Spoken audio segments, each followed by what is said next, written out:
Impact Kids.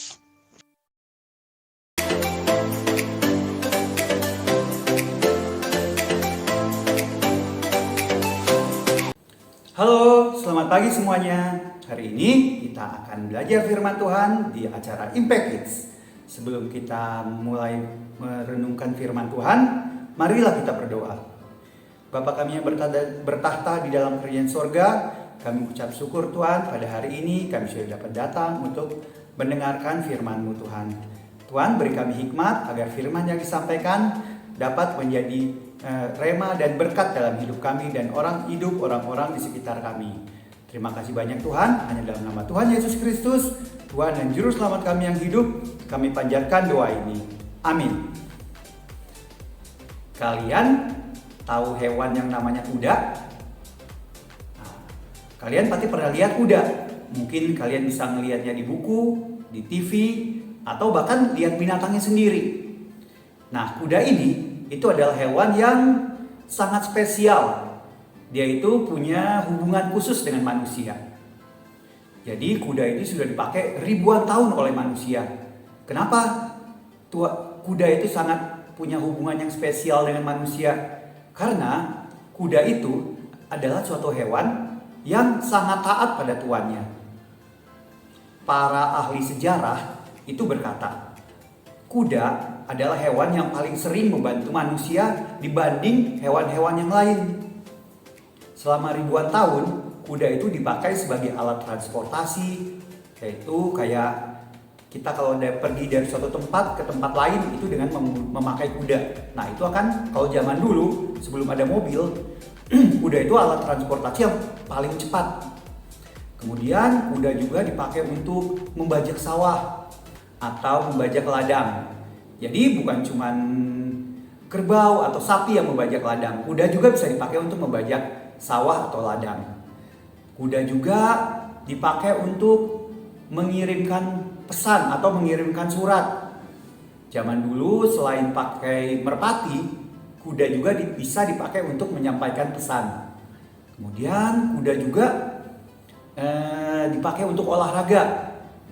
Kalau di Indonesia, kalau di daerah Sumba, itu ada olahraga yang menggunakan kuda. Wah, itu asik tuh.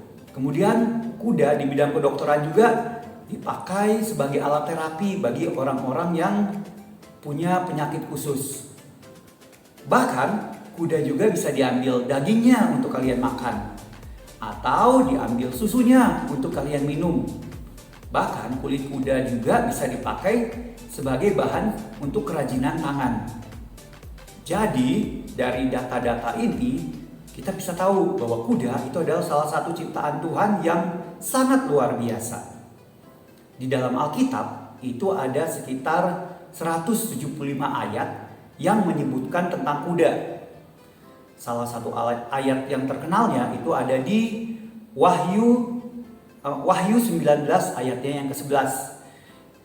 Ayat ini bercerita tentang kedatangan Tuhan Yesus untuk kedua kalinya. Mari kita baca ayatnya bersama-sama.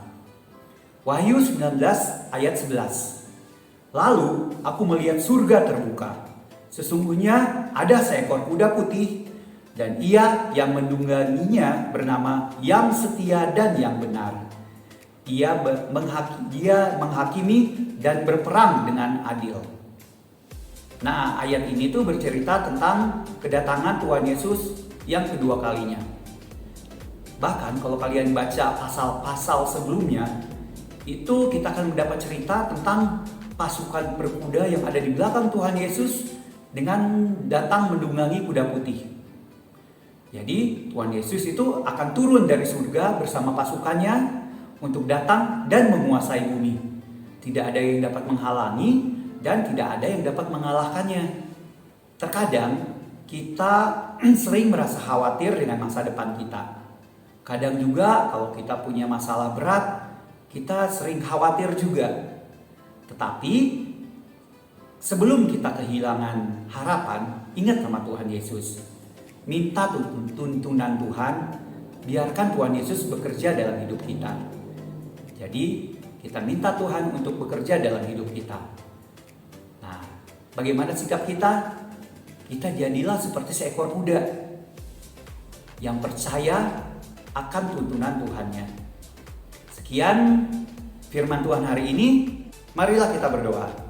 Bapa kami yang bertata dalam kerajaan surga, kami mengucap syukur Tuhan, pada hari ini kami sudah dapat mendengarkan sebagian dari firman-Mu Tuhan. Tuhan, beri kami hikmat Tuhan, agar kami dapat belajar dari seekor kuda Tuhan yang sangat taat pada tuannya Tuhan. Tuhan, beri kami hikmat agar kami dapat terus taat padamu Tuhan, agar kami dapat terus dengar-dengaran akan perintah-Mu Tuhan. Tuhan, terima kasih banyak Tuhan, hanya di dalam nama Tuhan Yesus Kristus, Tuhan dan Juru Selamat kami yang hidup, kami panjatkan doa ini. Amin. Selamat pagi semuanya.